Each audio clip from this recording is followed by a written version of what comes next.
I'm 78 years old, and this is what I would go back and tell my 25-year-old self. And if you are under 40, you need to hear this right now. Not tomorrow, not when things slow down, right now.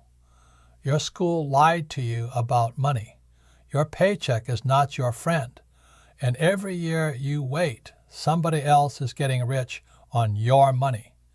This is what the rich teach their kids. Nobody taught you this. I will. This is the Rich Dad Radio Show. The good news and bad news about money. Here's Robert Kiyosaki. Welcome to the Rich Dad Radio Show, the good and bad about money. This is Robert Kiyosaki, and today is just you and me. And we're talking about what the rich are teaching their kids about money. I am 78 years old. I've made millions, lost millions, made it back, and then some. I've been broke, I've been rich, I've been everything in between. And I've had time to think, a lot of time. And the one thing I keep coming back to, the one thing that keeps me up at night is this. Most 25-year-olds today are about to make the exact same mistakes I almost made. The same traps, the same lies, the same invisible cage, dressed up to look like responsibility. And if I could sit across from my 25-year-old self right now, here's exactly what I'd say. The first thing I'd say is this: your school lied to you. Not on purpose, but completely. Think about that for a second. 12 years, maybe 16, maybe more. Hundreds of teachers, thousands of hours, and not one class, not 1 hour, not one lesson about how money actually works. They taught you how to read. They taught you how to do math. They taught you the history of wars fought by people who are now dead. And that's important. I'm not saying it isn't. But they never taught you how money works.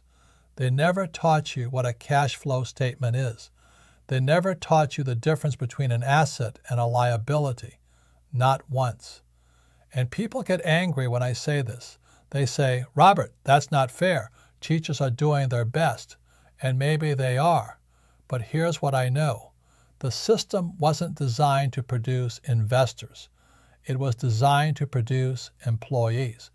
Good, obedient, show-up-on-time employees who need a paycheck. Think about it. The banks don't need you to understand money. They need you to trust them with it. The government doesn't need you to understand taxes. They need you to pay them. Your employer doesn't need you to understand cash flow. They need you to show up Monday morning. So the question isn't whether school failed you. The question is, what are you going to do about it now?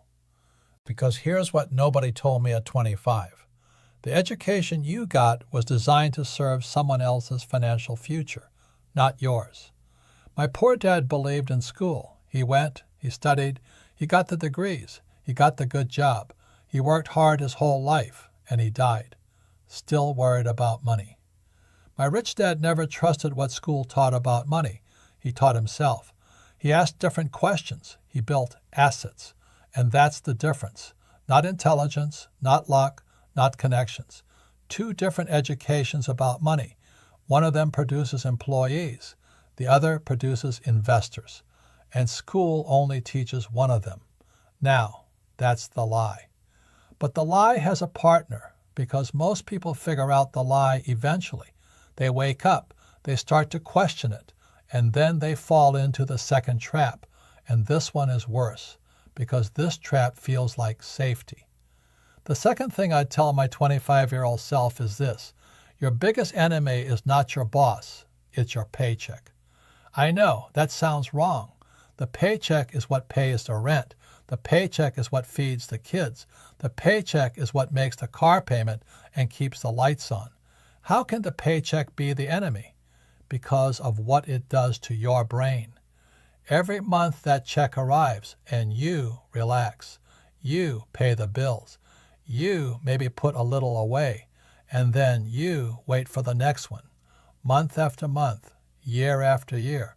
And slowly, without you even noticing, Your whole life starts to organize itself around that check.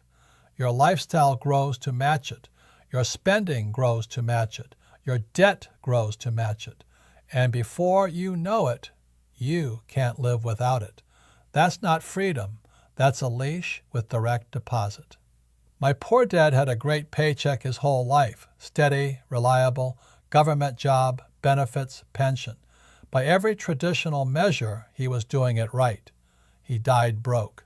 Not because he was stupid, not because he was lazy, but because nobody ever taught him that the paycheck was the ceiling, not the foundation. My rich dad never trusted a paycheck. He used to say a job is a short-term solution to a long-term problem. He didn't want income from a job. He wanted income from assets. Income that came in whether he worked or not. Income that didn't stop when he got sick. Income that didn't disappear when the company downsized. Income that didn't retire when he retired. That's the difference. The paycheck tells you how much someone else thinks your time is worth. Assets tell you how much your money can earn on its own. Most people spend their entire lives optimizing the paycheck, asking for raises, getting promotions, jumping to a better job, and the whole time, the income column on their financial statement has exactly one line. One line. Everything depends on that one line. The rich have multiple lines. Assets producing income from multiple directions. Real estate, businesses, royalties, investments. If one line goes quiet, the others keep working. Most people don't realize the goal was never a bigger paycheck. The goal was to make the paycheck optional. And here's what that means for you at 25. Every decision you make right now, every dollar you earn, is either building toward that system or feeding someone else's.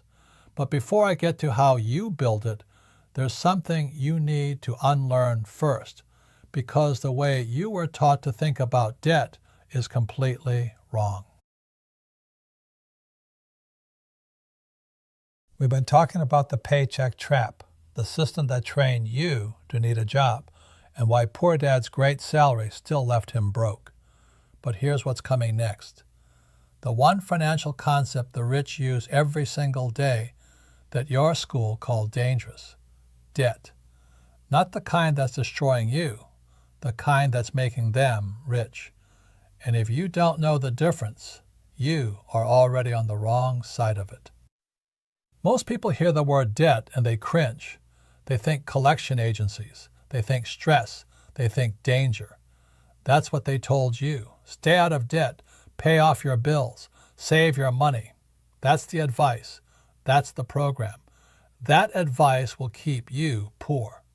Let me say this again. That advice will keep you poor. Saving will not make you rich. Staying out of debt will not make you rich. And the reason is simple. Debt is not the enemy. Bad debt is. There's a difference, a huge difference, and school never taught you that difference. Here's what I learned from my rich dad. Bad debt takes money out of your pocket. Student loans, credit card balances, car payments on a depreciating vehicle. That debt makes the banks rich. It makes the finance companies rich. It makes everybody rich except you. Good debt puts money into your pocket. A loan on a rental property where the tenant pays your mortgage. That's good debt.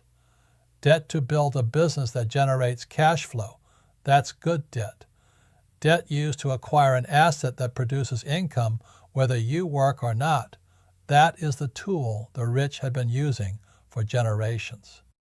My poor dad's advice was neither a borrower nor a lender be. Pay off everything. Stay clean.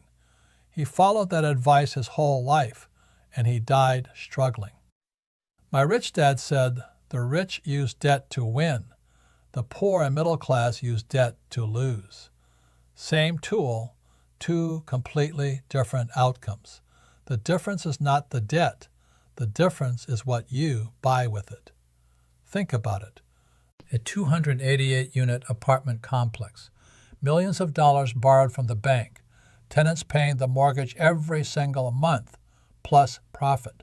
The debt gets paid down, the property goes up in value, the cash flow comes in whether you're sleeping or working.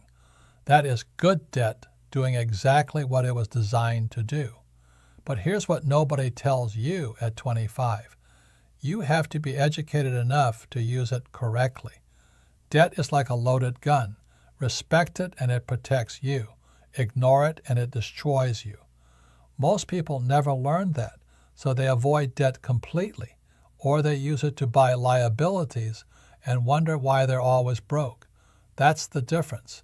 And now that you understand what debt actually is, here's a part that is going to be the hardest thing I say today. Your 20s are not for playing it safe. People say, Robert, you have to be careful. You can't afford to fail. And I understand why they say that, but they are wrong. In fact, they have it completely backwards. The people who fail the most at 25 are usually the ones who win the most at 50. I failed multiple times. I lost companies, I lost money, I lost things I worked hard to build. Each time I got smarter, each time I got better, each time the failure taught me something no classroom ever could. Rich Dad said it directly. Success is a poor teacher. We learn the most about ourselves when we fail. You can't have success without failure. And here's a thing nobody talks about. When you are 25, failure is cheap. No mortgage, no kids depending on you, no legacy at risk, no employees to look after. You can fail fast, learn fast, and start over fast. That window does not stay open forever. Wait until you're 45 to start taking risks. And now failure is expensive. Now it costs real things. Now the downside is a family, a home, a retirement you don't have. Fail now, fail cheap, fail forward. Most people do the opposite. They play it safe at 25 because they're afraid, and then they wonder why at 55 they are still trading time for a paycheck. The biggest risk is taking no risk at all. And people get uncomfortable when I say this, but a 401k is not investing. It is hoping. Put $50 a month away. Diversify. Trust the experts. Let the market work for you over the long term. That's what they told you. That's the plan designed by your employer, not by you. Here's the reality. The fund collects fees whether your money grows or not. The plan takes 100% of your money, puts up zero of their own, and pockets a percentage of whatever you earn. If the market crashes, and it will, you lose. They keep the fees, and inflation is quietly destroying your purchasing power every single year. Saving money used to be smart. That was before 1971. That was before money was disconnected from gold, before the government could print dollars at will.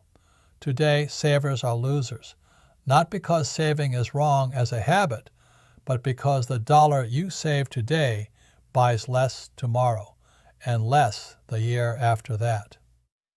Real investing means studying, learning, building financial intelligence, taking calculated risk with full awareness of the downside, not hoping. But here's what I discovered, and this is important. You can learn all of this. You can build the financial IQ. You can get it right and still fail if you ignore this next part. The sixth thing I tell my 25-year-old self is something that sounds simple, but most people underestimate it completely. You will become who you spend time with. I mean that literally. If everyone around you is broke and comfortable with it, you will be too. Not because you're weak, not because you don't have ambition, but because your environment shapes your reality faster than any book you'll ever read. I learned this from my rich dad. He was deliberate about who he spent time with, who he let into his world, who he listened to, who he took advice from. Most people take financial advice from people who are not financially free themselves. Their parents who are worried about money, their friends who are also worried about money, They're co-workers who are also on a paycheck. And people get angry when I say this. They say, Robert, that's cold. Those are the people who love me. And they do.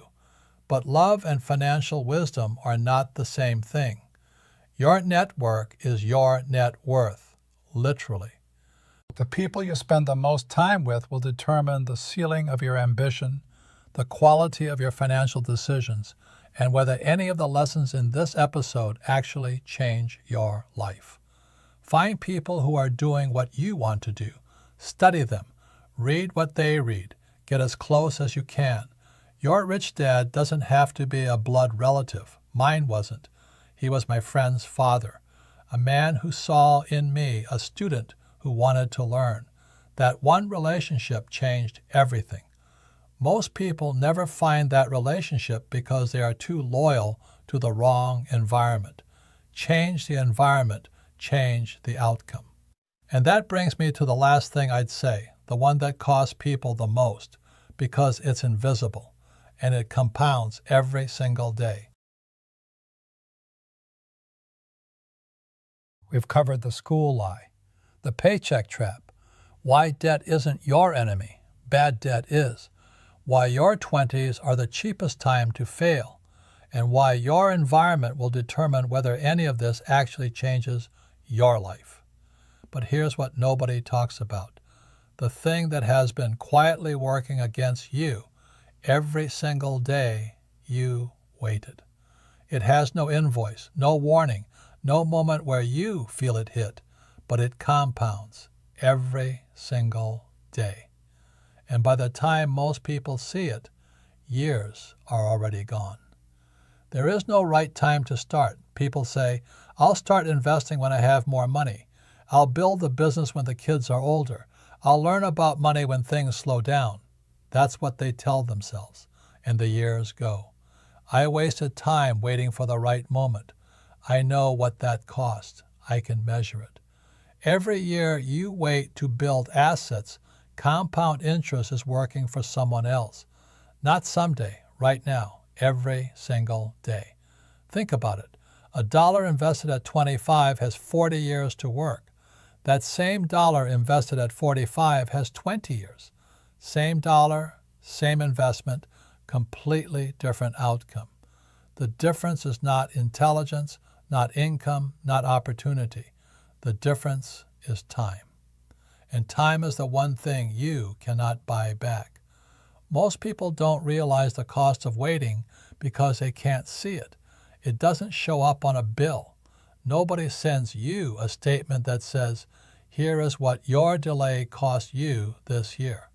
But it's real, and it compounds. Rich Dad said, if you hate risk and worry, start early. That's the whole lesson.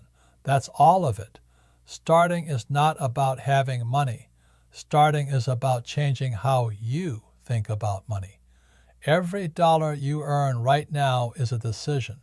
Does it go into your asset column or into someone else's? Does it buy you freedom or does it buy you comfort for 30 days until the next paycheck? That is the question that separates the rich from everyone else. Not the income, not the education, not the neighborhood, the question. And here's what I know at 78 that I didn't fully understand at 25. The question gets harder to ask the longer you wait. Not because the answer changes, but because the lifestyle grows, the bills grow, the obligations grow, and one day you look up and realize that every dollar is already spoken for before it arrives.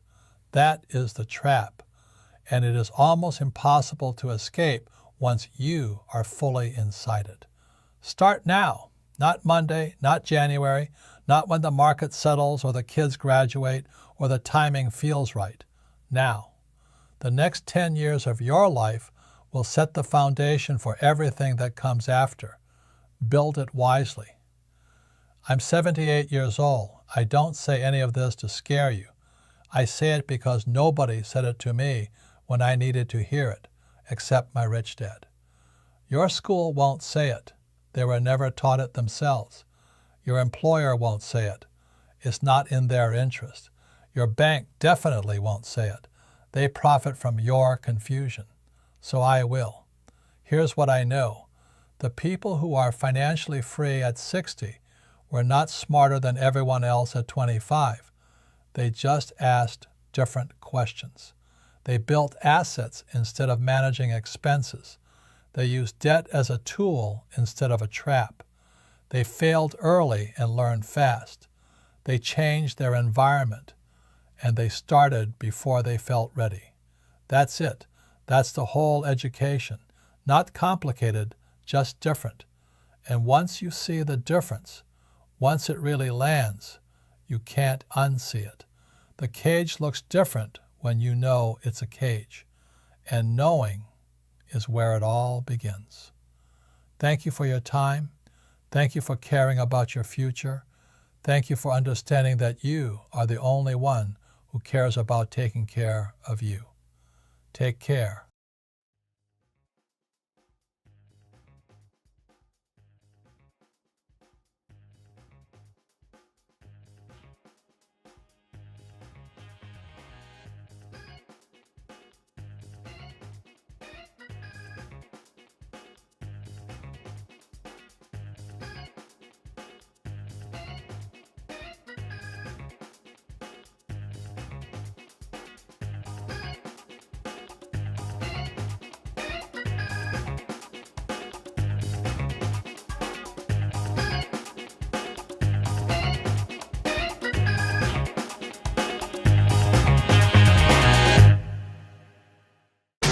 This podcast is a presentation of Rich Dad Media Network.